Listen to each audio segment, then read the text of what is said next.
Hello दोस्तों, नमस्कार। मैं आकाश एक बार फिर से आप सभी का इस यूट्यूब चैनल पर स्वागत करता हूं। पिछली क्लास में हमने स्पीड एंड वेलोसिटी की डेफिनेशंस, उनसे जुड़े हुए फैक्ट्स और डिफरेंस जाने थे। आज की क्लास में हम स्पीड एंड वेलोसिटी पर आधारित कुछ बेसिक न्यूमेरिकल्स करेंगे। ये न्यूमेरिकल्स आप लोगों की समझ को बढ़ाएंगे और हो सकता है एक या दो न्यूमेरिकल्स इस टाइप का परीक्षा में आ भी जाए। ये न्यूमेरिकल बेसिक टू मॉडरेट स्तर के रहेंगे। तो चलिए शुरू करते हैं अपना पहला numerical.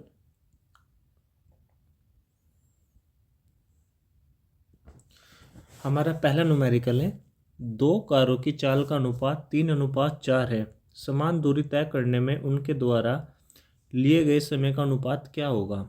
The ratio of the speeds of two cars is 3:4।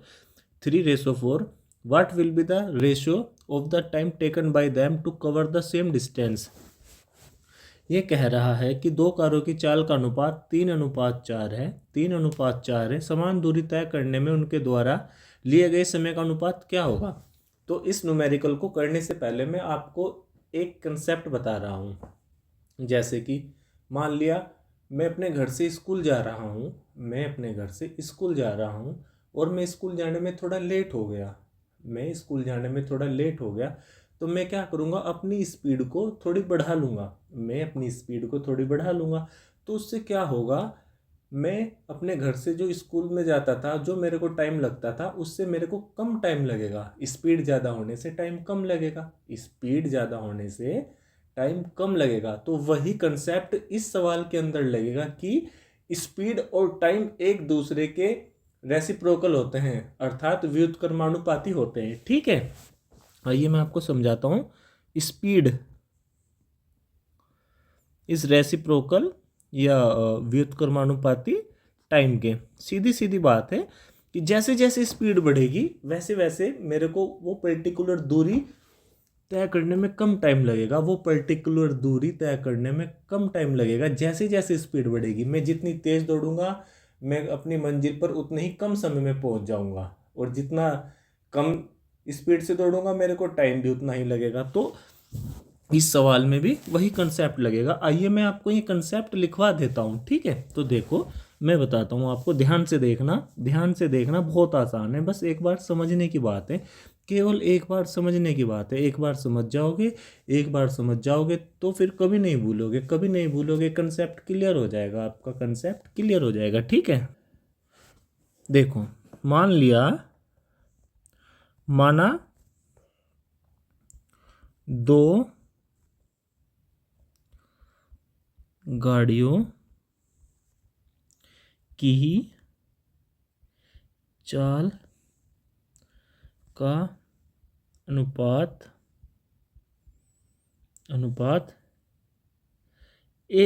A/B है। दो गाड़ियों की चाल का अनुपात A/B है। तो उनके द्वारा किसी निश्चित दूरी को तय करने में जो समय लगेगा, उनके द्वारा निश्चित दूरी को तय करने में लगा समय क्या होगा? तो निश्चित दूरी को तय करने में जो समय लगेगा वो इसका उल्टा हो जाएगा, स्पीड का उल्टा हो जाएगा। जैसे यहाँ पर A/B स्पीड है, तो टाइम B/A हो जाएगा। इनका उल्टा हो जाएगा। ठीक है, तो ये वाला फॉर्मूला निश्चित दूरी के लिए होता है। मान लिया कि मैं और मेरा दोस्त दोनों किसी निश्चित दूरी को तय कर रहे हैं, तो जिसकी स्पीड जितनी ज़्यादा होगी उसको उतना ही कम टाइम लगेगा। ठीक है, किसी निश्चित दूरी को तय करने के लिए। तो वही फॉर्मूला यहाँ पर लगेगा। बिल्कुल ध्यान से देखना, बहुत आसान है, आपसे हो जाएगा। मैं बता रहा हूँ आपको, आपसे हो जाएगा। देखना, दो कारों की चालों का अनुपात 3:4 हो गया। तो स्पीड का रेशो जैसे दिया है 3:4, तो टाइम का क्या हो जाएगा? मैंने बताया था ना, टाइम का क्या हो जाएगा? इसका उल्टा हो जाएगा। 4:3 हो जाएगा। 4:3 हो जाएगा। तो इसका जो सही आंसर 4:3 हो जाएगा। ठीक है, 4:3 हो जाएगा। मैं आपको फिर एक बार बता रहा हूँ, यदि दो चीज़ों की स्पीड ए रेसो बी है तो किसी निश्चित दूरी को तय करने में जो उनके द्वारा लिया गया समय होगा बी रेसो ए होगा। जैसे जैसे स्पीड बढ़ती है वैसे वैसे टाइम घटता है, जैसे जैसे स्पीड बढ़ती है वैसे वैसे टाइम घटता है। जब हमको कहीं जल्दी पहुंचना होता है तो हम टाइम को घटाने के लिए स्पीड को बढ़ा देते हैं। इसीलिए इसीलिए स्पीड और टाइम एक दूसरे के व्युत्क्रमानुपाती होते हैं। मैं आशा करता हूँ कि आपको ये न्यूमेरिकल समझ आ गया होगा। ये बेसिक न्यूमेरिकल था, लेकिन मैंने फिर भी पूरा प्रयास किया क्योंकि इस क्लास को हर तरह के बच्चे देखेंगे ताकि उनकी समझ में ये न्यूमेरिकल आसानी से आ जाए। ठीक है बच्चों, तो चलते हैं अब हम अपने अगले न्यूमेरिकल की तरफ।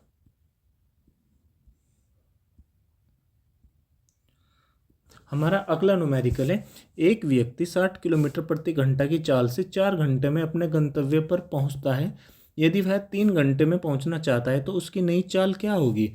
A person reaches his destination in 4 hours at a speed of 60 km per hour. If he wants to reach in 3 hours, what should be his new speed?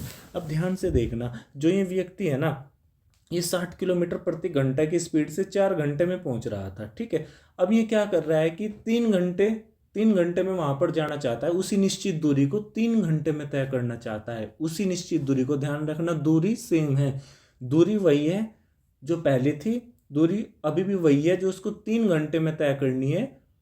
वो दूरी वही दूरी है जो उसने पहले 60 किलोमीटर प्रति घंटा की स्पीड से 4 घंटे में तय की थी। तो यहाँ पर हमको दिया हुआ है समय, एक तरफ 4 घंटे एक तरफ 3 घंटे, तो हम इन्हीं की सहायता से क्या करेंगे, समय का अनुपात लेंगे।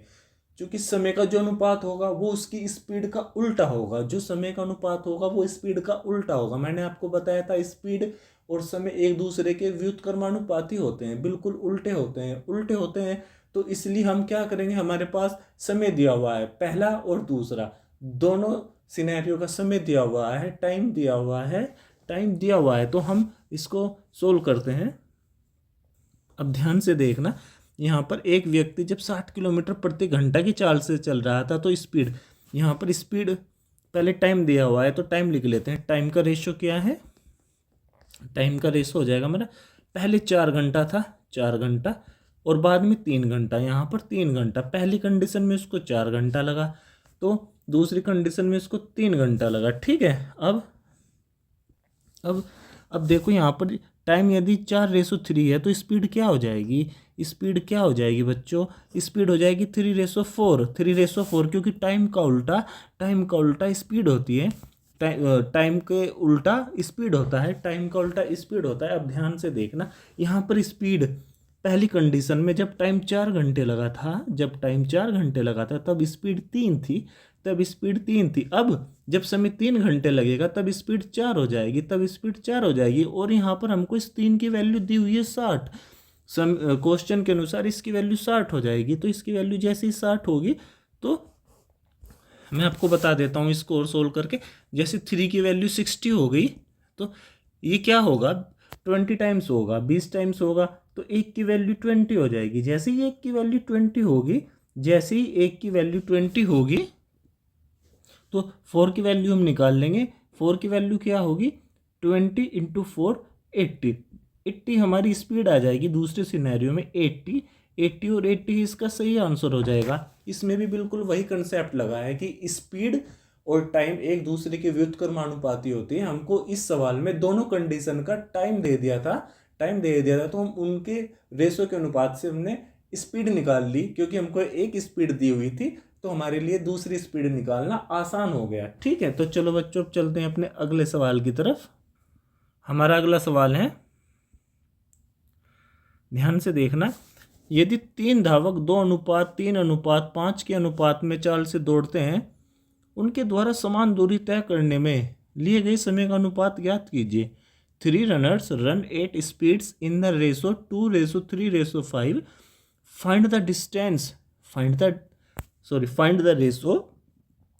The ratio of the time taken by them to cover the same distance. देखो इधर सेम डिस्टेंस आ गया, इसका मतलब वही फॉर्मूला लगेगा जो मैंने पहले आपको लिखवाया था कि स्पीड और टाइम एक दूसरे के व्युत्क्रमानुपाती होते हैं। अब इसमें तीन चीज़ें दी हुई है, तो मैं आपको इस सवाल को करने के दो तरीके बताऊंगा। पहला, इस सिनेरियो में हम क्या करते हैं, जैसे हमको इनका उल्टा निकालना है, 2:3:5, 2:3:5, तो हम क्या करेंगे, देखना उल्टा कैसे निकालते हैं हम इसका।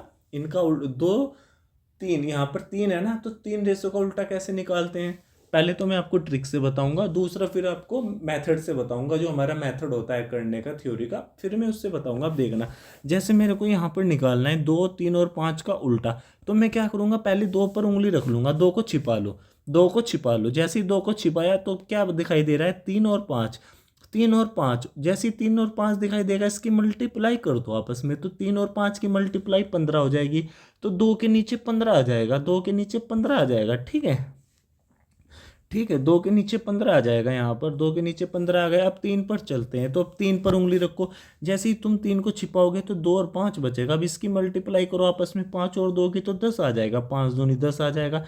अब क्या करो, इसको 5 को छिपा लो, 5 को छिपाते ही 2 और 3 दिखाई देगा, इसके आपस में मल्टीप्लाई करो तो 6 आ जाएगा, तो 3 दूनी 6 हो जाएगा, ये 6 हो जाएगा। अब क्या देखो बच्चों, इसमें क्या है, किसी नंबर से कट रहा है रेसो, 15-10 चाहिए, किसी नंबर से नहीं कट रहा है, 2 से नहीं कटेगा क्योंकि 15 नहीं कटेगा, और 3 से इसलिए नहीं कटेगा क्योंकि 10 3 से नहीं कटता। तो इसका जो सही आंसर हो जाएगा वो 15-10 6 हो जाएगा। यहाँ पर स्पीड का जो रेशो था वो 2:3:5, और फिर टाइम का इसका उल्टा हो जाएगा, जो मैंने आपको निकाल के दिखाया, ये 15:10:6। और यदि आपको मेथड से ही करना था, यदि आपको मेथड से ही करना था ये सवाल, तो फिर क्या करना था, जैसे ये 2, 3 और 5 दिया था, हम इनको उल्टा करके लिख लेंगे, 1:2, 1:3 और 1:5। अब हम क्या करेंगे, इनका एलसीएम ले लेंगे, तो एलसीएम क्या होगा इनका, 2, 3 और 5 का, 5 या 15 दूनी 30, इनका एलसीएम 30 हो जाएगा, एलसीएम 30 हो जाएगा। तो आप इसको नोट कर लो, एलसीएम 30 हो जाएगा इसका। जैसे ही 30 होगा, 2 से 30 को डिवाइड करेंगे तो 15 आ जाएगा, और 3 से 30 को डिवाइड करेंगे तो 10 आ जाएगा, और 5 को 30 से डिवाइड करेंगे तो 6 आ जाएगा। ठीक है बच्चों, तो वही आएगा जो उस मेथड से आया था, सेम आंसर रहेगा इसका, ऑप्शन नंबर बी। ठीक है, तो इस सवाल को पूरा करके आगे चलते हैं। मुझे लगता है कि ये सवाल आपको समझ आ गया होगा दोनों मेथड से। तो अब चलते हैं आगे, अब अपने अगले सवाल की तरफ चलते हैं। ये देखो, अब ये थोड़ा लॉजिकली सवाल है, इसको ध्यान से देखना, मैं बहुत ही गहराई से समझाऊंगा, ये सवाल समझ लेना। एक बार समझ जाओगे तो इस तरीके के जितने भी सवाल आएंगे ना वो खुद कर लोगे, केवल एक बार समझने की बात है बच्चों, एक बार समझना इस सवाल को ना, बिल्कुल ध्यान से समझना। अपनी सामान्य चाल की 3/4 चाल से चलते हुए एक व्यक्ति अपने कार्यालय 20 मिनट देरी से पहुंचता है। कार्यालय पहुंचने का उसका सामान्य समय क्या है। अब देखना, अपनी सामान्य चाल की 3/4 चाल से चलते हुए एक व्यक्ति अपने कार्यालय 20 मिनट देरी से पहुंचता है। कार्यालय पहुंचने का उसका सामान्य समय क्या है। Walking at 3/4 of his usual speed, a man is 20 minutes late to his office. What is his usual time to reach the office. ठीक है, तो देखो इसमें क्या है ना, इसमें भी दूरी सेम है भाई, जहां से वो जाता था ऑफिस के लिए दूरी तो सेम ही है, दूरी इसमें सेम है, तो इसमें भी सेम कंसेप्ट लगेगा, स्पीड और टाइम जो कि एक दूसरे के व्युत्क्रमानुपाती होते हैं वही लगेगा। अब आप ध्यान से समझना, मैं इसको आपको कैसे समझाऊंगा। ठीक है, देखो स्पीड दी हुई है, स्पीड का क्या दिया हुआ है, 3/4 अपनी सामान्य चाल की। देखो इसमें सामान्य चाल क्या हो जाएगी, 4। देखो इसमें जिस चीज से हम तुलना करते हैं ना वो नीचे आती है, और जो जिस बारे में तुलना करते हैं वो ऊपर आ जाती है। जैसे 3/4, इसका मतलब है कि 4 का 3 भाग। ठीक है, जैसे मैं कहता हूँ 1/10, इसका मतलब 10 का 1 भाग। मैं कहता हूँ 3/5 मतलब 5 का 3 भाग। ठीक है, ऐसे ही जैसे 1/3 3 का 1 भाग। ठीक है, मैंने कहा मेरे पास 30 रुपए है, मैंने 1/3 किसी को दे दिए, 1/3 3 का 1 भाग दे दिया, 30 था तो 30 को 3 भागों में बांट लो, 10 10 10, तो 1 भाग दे दिया तो 20 बचा ना। तो ऐसे ही है कि 1/3 3 का 1 भाग, तो 30 यदि आप उसको 30 कर दोगे तो वो 10 बन जाएगा। मैं आपको केवल समझाने के लिए बता रहा हूं। तो इसमें भी हम ऐसे ही करेंगे कि पहले उसकी स्पीड क्या थी, पहले उसकी स्पीड 4 थी। अब ध्यान से देखना, अब ध्यान से देखना, यहाँ पर पहले उसकी स्पीड 4 थी, ध्यान से देखना। उसके बाद वो क्या है, 3 से जाने लगा। पहले 4 से जाता था, फिर 3 से जाने लगा। पहले 4 से जाता था, फिर 3 से जाने लगा, क्योंकि उसकी सामान्य चाल तो 4 थी। लेकिन फिर वो 3/4 से जाने लगा ना, तो स्पीड 4 की जगह 3 हो गई। ठीक है, स्पीड 4 की जगह 3 हो गई। ठीक है, 4 की जगह 3 हो गई। अब टाइम क्या होगा, टाइम तो इसका उल्टा होगा। मैंने बताया था ना आपको कंसेप्ट, टाइम इसका उल्टा हो जाएगा। तो टाइम क्या होगा, टाइम हो जाएगा 3 और 4। ठीक है, 3 और 4, 3 और 4 हो गए। अब सवाल में क्या है कि जो है ना वो 20 मिनट देरी से पहुंचता है। ठीक है, पहले वो यदि स्पीड 4 से जाता था, ठीक है, तो उसको टाइम 3 लगता था। ठीक, अब वो 3 से जाने लगा तो उसको टाइम 4 लगेगा। तो उसको 20 मिनट देरी से लग रही है, 20 मिनट देरी से वह पहुंचता है। तो यदि वो 20 मिनट देरी से पहुंच रहा है, तो यहाँ पर देखना कितनी देर लग रही है, 1 देर लग रही है। समझ रहे हो ना, 1 का अंतर है। मतलब पहले 3 टाइम में जाता था, अब 4 में जाने लगा। तो 1 फालतू में जा रहा है ना वो, तो वो 1 किसके बराबर होगा, वो 20 मिनट के बराबर हो जाएगा। 1 20 मिनट के बराबर हो जाएगा। इसका अंतर है, जैसे 3 - 4 या 4 - 3 कर लीजिएगा, 4 - 3 1, ये 1 टाइम का यहाँ पर अंतर 1 आया है, जो कि सवाल में 20 के बराबर है। हमारे अनुसार टाइम का अंतर 1 है, सवाल के अनुसार टाइम का अंतर 20 है। टाइम का अंतर 20 है सवाल के अनुसार। ठीक है, तो इसलिए अब क्या हमारे पास आ गया कि हमारी 1 की वैल्यू 20 के बराबर हो जाएगी। अब उसने पूछा कार्यालय पहुंचने का उसका सामान्य समय क्या था, तो उसका सामान्य समय था कि जब वह 4 की स्पीड से जाता था तो 3 टाइम में पहुंच जाता था, 3 में पहुंच जाता था। तो हमारी 1 की वैल्यू कितनी है, 1 की वैल्यू हमारी 20 है, तो 3 की कितनी हो जाएगी, 20 × 3 60। तो 60 मिनट में जाएगा वो। ठीक है, इसका सही आंसर 60 हो जाएगा। मैं आपको एक बार फिर बता देता हूँ इस सवाल में क्या खेल था। इस सवाल में खेल ये था कि वह पहले किसी चाल से जाता था। ठीक है, फिर जो उसकी चाल थी वो उसकी 3/4 से जाने लगा। तो हम सवाल के अनुसार पहले वो 4 चाल से जाता था, फिर 3 से जाने लगा, तो चाल का अनुपात 4:3 हो गया। तो टाइम का क्या हो जाएगा, 3:4 हो जाएगा। चूंकि स्पीड में परिवर्तन आया है तो टाइम में भी होगा। हमें सवाल में टाइम का अंतर दिया हुआ है, तो हम अपना जो सवाल किया है, हमने जो रेशो निकाला है, हम उसका अंतर जो होगा वो सवाल के जो टाइम के अंतर है उसके बराबर रख देंगे। तो जो टाइम का अंतर हमारा है और जो सवाल का टाइम का अंतर है उसकी तुलना करके हम 1 की वैल्यू निकाल देंगे, और फिर हम उसकी एक्चुअल टाइम सवाल के अनुसार जो 3 है, एक्चुअल टाइम जो सवाल के अनुसार 3 है, उससे मल्टीप्लाई कर देंगे, और जो भी आंसर आएगा वही हमारा सही आंसर होगा। जैसे सवाल के अनुसार हमारा सही आंसर 60 मिनट है। तो चलिए अब चलते हैं अपने अगले सवाल की तरफ। हमारा अगला सवाल है, देखो, 2 ट्रेनें ए और बी एक ही बिंदु से शुरू होती हैं। ट्रेन ए 80 किलोमीटर प्रति घंटा और ट्रेन बी 100 किलोमीटर प्रति घंटा की चाल से चलती है। सामान्य समय अंतराल में उनके द्वारा तय की गई दूरी का अनुपात क्या होगा, उनकी दूरी का अनुपात क्या होगा। तो बच्चों मैं आपको बता दूं, जो उनकी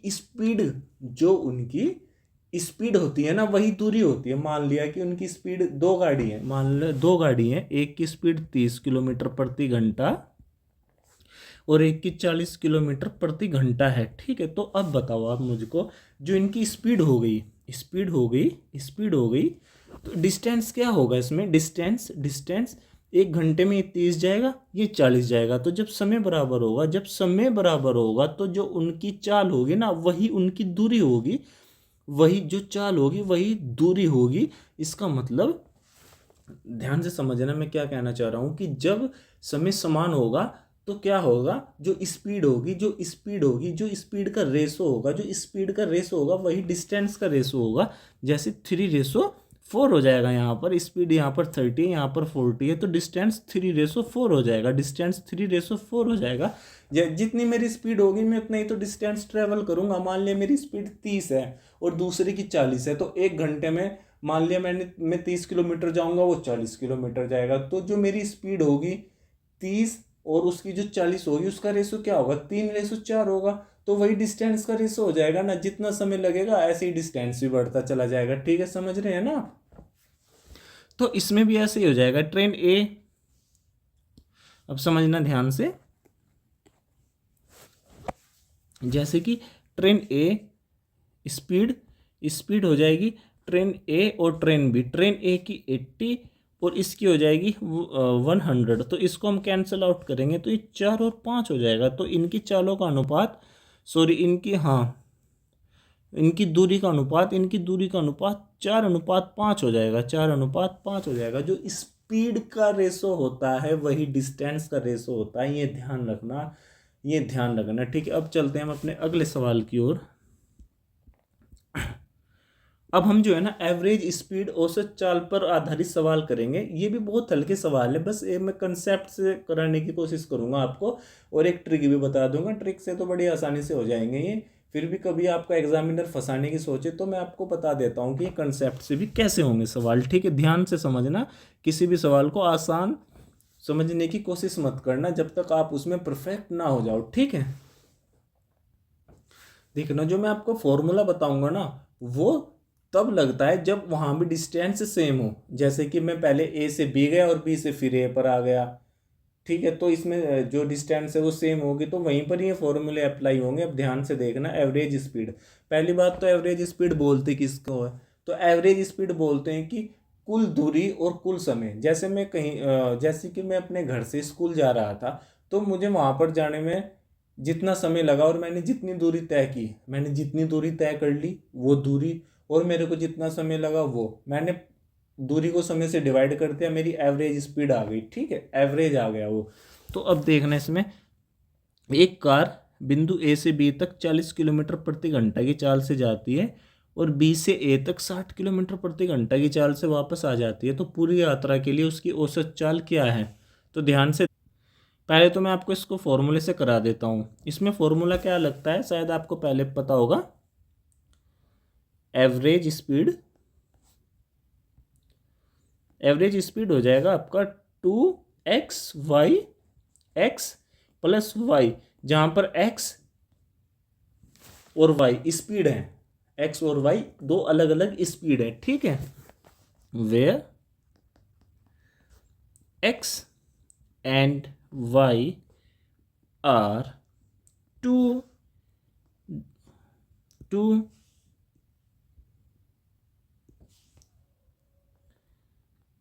different speeds, okay।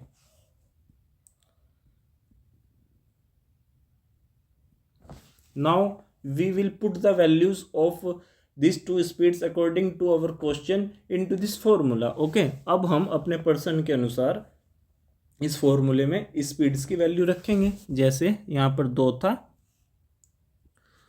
था, then after 40 first speed and hour second speed is 60 and then 40 + 60। अब इसको सोल्व कर लेते हैं। Now we will solve it, then we will see what will be the answer of this question. फिर देखते हैं कि उत्तर क्या आता है। तो ये हो जाएगा हमारा 2। देखो, इसको पूरा मल्टीप्लाई नहीं करना पागलों की तरह ना, हमको देखना है कि सवाल कैसे आसान हो जाएगा। 2 40 और 60 आया है हमारा, नीचे 100 है ना, तो इससे 2 जीरो से ये कैंसिल कर दो। 6 चौक 24 दूनी 48 किलोमीटर प्रति घंटा इसका सही आंसर होगा। पता है ना कैसे आया, 48 किलोमीटर प्रति घंटा इसका सही आंसर होगा। अब देखो, यदि इसको अलग मेथड से करना है ना, तो इसमें क्या है ना, सवाल में डिस्टेंस सेम है, इसमें डिस्टेंस सेम है, तो हम इसमें ना ऐसा डिस्टेंस मान लेंगे जो 40 और 60 दोनों से कटता हो, क्योंकि डिस्टेंस तो एक ही आना है, तो हमको क्वेश्चन सोल्व करने में आसानी हो जाएगी, ठीक है। देखो मैं आपको बताता हूँ कैसे, ठीक। अब ध्यान से देख, वैसे इस सवाल के लिए ये बेस्ट सॉल्यूशन था जो मैंने आपको बताया है, फिर भी मैं आपको करा देता हूँ, ठीक है। अब ध्यान से देखना, इधर ऊपर करा देता हूँ।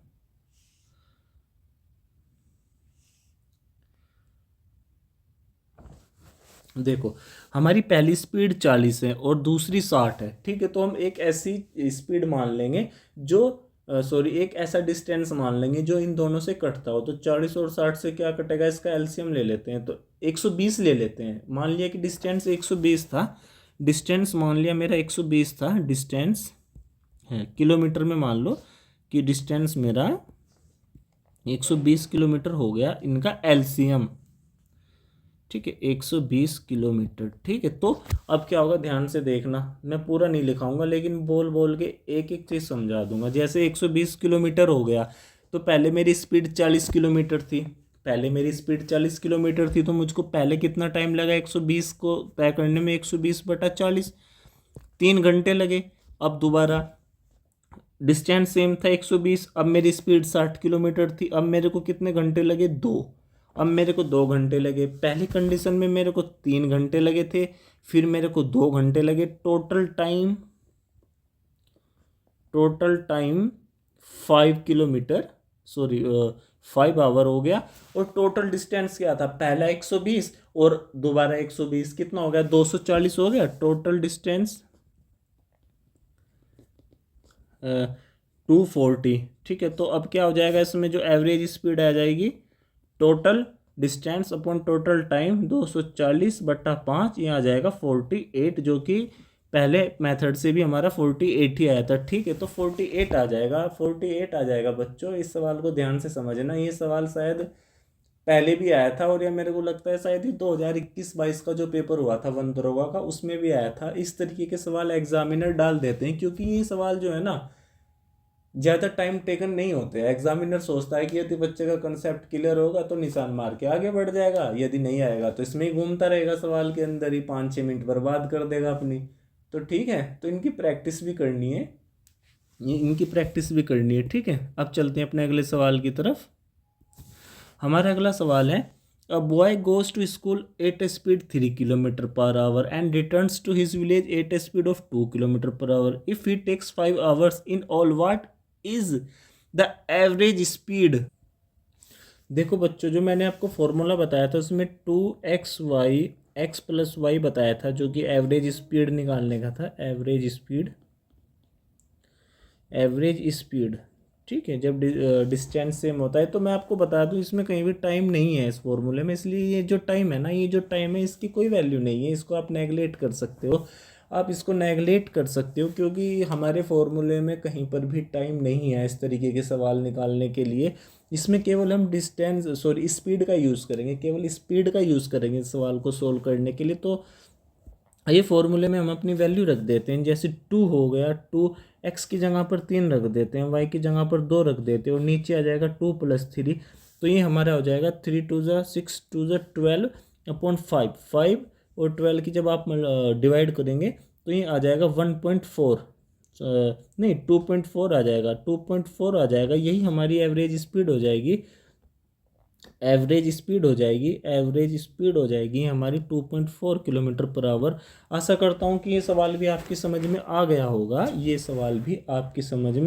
होगा, तो इन सवालों को ध्यान से समझना। एक बार समझ में आ गए तो ऑटोमेटिक फिर आप इनको करोगे और आपको मज़ा भी आएगा करते हुए, और आपका कॉन्फिडेंस भी बिल्डअप होगा। देखो, इस सवाल को ध्यान से पढ़ना। इस तरीके के सवाल जो है ना एग्जाम में आने के बहुत चांस रहते हैं, इसमें थोड़ा लॉजिक है, इसको ध्यान से समझना सवाल को। इसको मैं आपको थोड़ा कंसेप्ट से कराऊंगा, इसको ध्यान से देखना। An aeroplane flies along the 4 sides of a square at speeds of 100, 200, 300 and 400 kilometre per hour. What is the average speed of the plane around the square?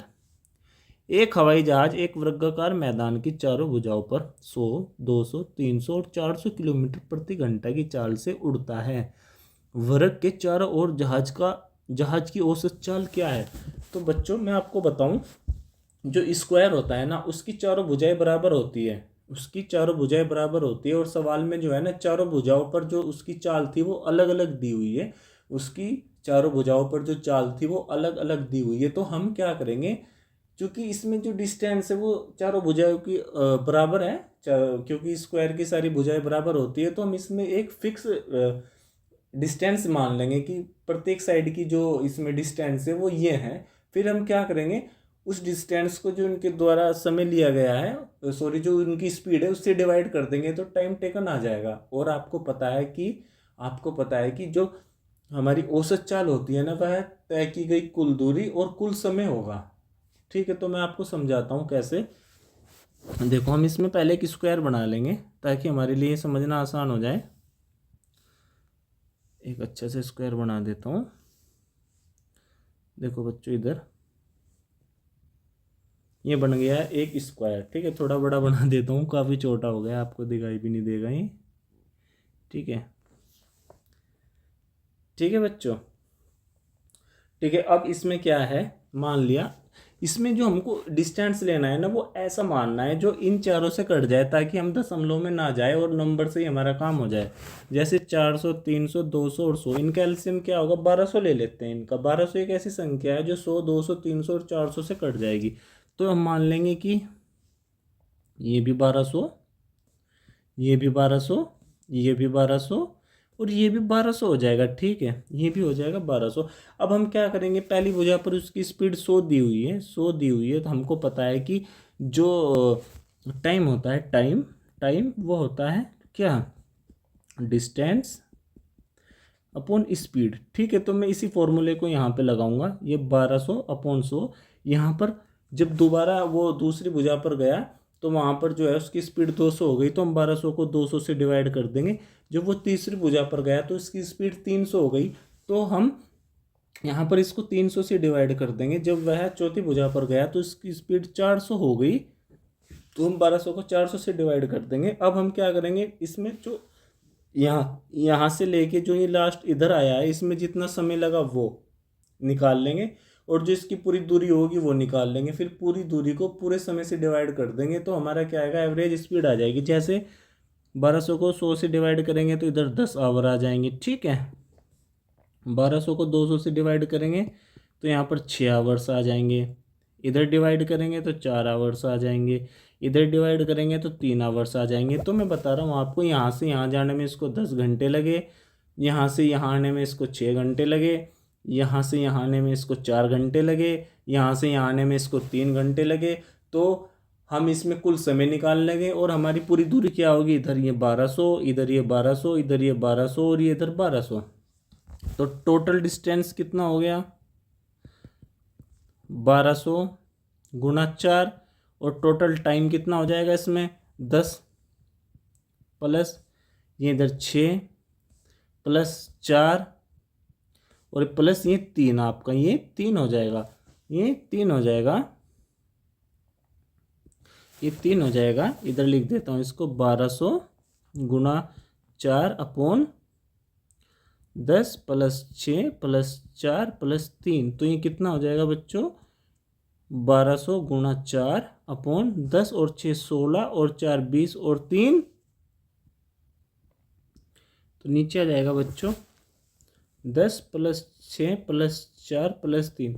बच्चों जो हमने यहाँ पर 1200 से इसको 100 से 1200 को डिवाइड किया था, यहाँ पर 10 नहीं आएगा, यहाँ पर 12 आएगा, यहाँ पर 12 आएगा, यहाँ पर 12 आ जाएगा, इसलिए हम इसको 10 की जगह पर 12 कर लेंगे, इधर 12 कर लेंगे और यहाँ पर भी 12 कर लेंगे। मैं इसको इरेज करके लिख देता हूँ।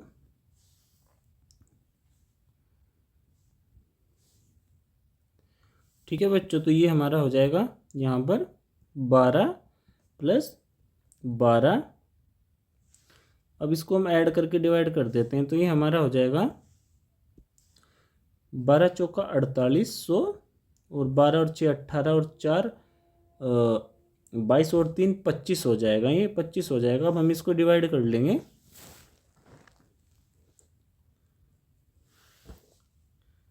देखो इसको हम कैसे डिवाइड करेंगे, हम इसको अलग कर लेते हैं, 48 को और 100 को अलग कर लेते हैं, इधर 25 लिख लेते हैं, 25 को 4 से कर देंगे, 4 और ये आ जाएगा, 4 8 32, 3 हासिल लगा और 4 चौक 16 और 3 19, तो ये 192 आ जाएगा। इसकी स्पीड 192 किलोमीटर पर आवर आ जाएगी। मैंने इसमें क्या कंसेप्ट लगाया, एक स्क्वायर दिया था मेरे को, तो मैंने एक ऐसी डिस्टेंस मान ली जो दी हुई स्पीड से कट जाए। चूँकि स्क्वायर की सभी भुजाएं बराबर होती है, तो मैंने वो डिस्टेंस चारों भुजाओं में सेट कर दी। उसके बाद जो मेरी स्पीड थी, उस स्पीड को मैंने उससे डिवाइड कर दिया, ताकि मेरे पास टाइम आ जाए कि प्रत्येक भुजा पे उसको क्रॉस करने में कितना टाइम लगेगा।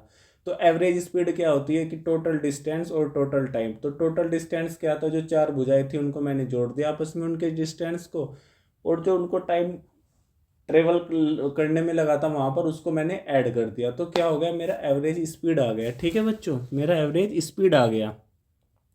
आशा करता हूँ कि ये वाला सवाल आपकी समझ में आ गया होगा। तो चलते हैं बच्चों अपने अगले सवाल की ओर।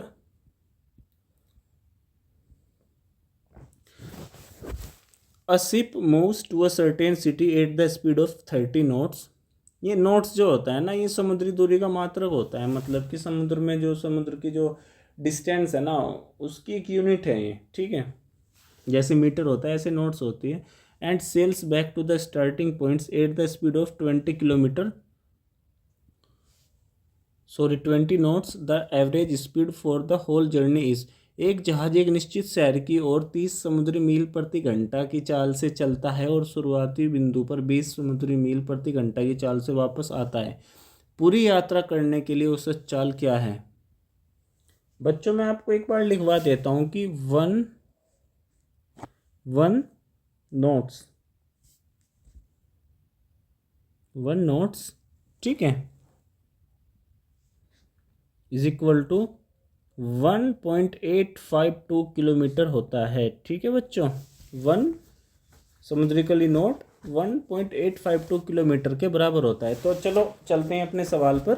इसमें कहा गया है कि एक जहाज एक निश्चित शहर को 30 समुद्री मील प्रति घंटा की चाल से चलता है और शुरुआती बिंदु पर 20 समुद्री मील प्रति घंटा की चाल से वापस आ जाता है। तो पूरी यात्रा के लिए औसत चाल क्या है? पूरी यात्रा के लिए औसत चाल क्या है? तो बड़ा सिंपल सवाल है ये।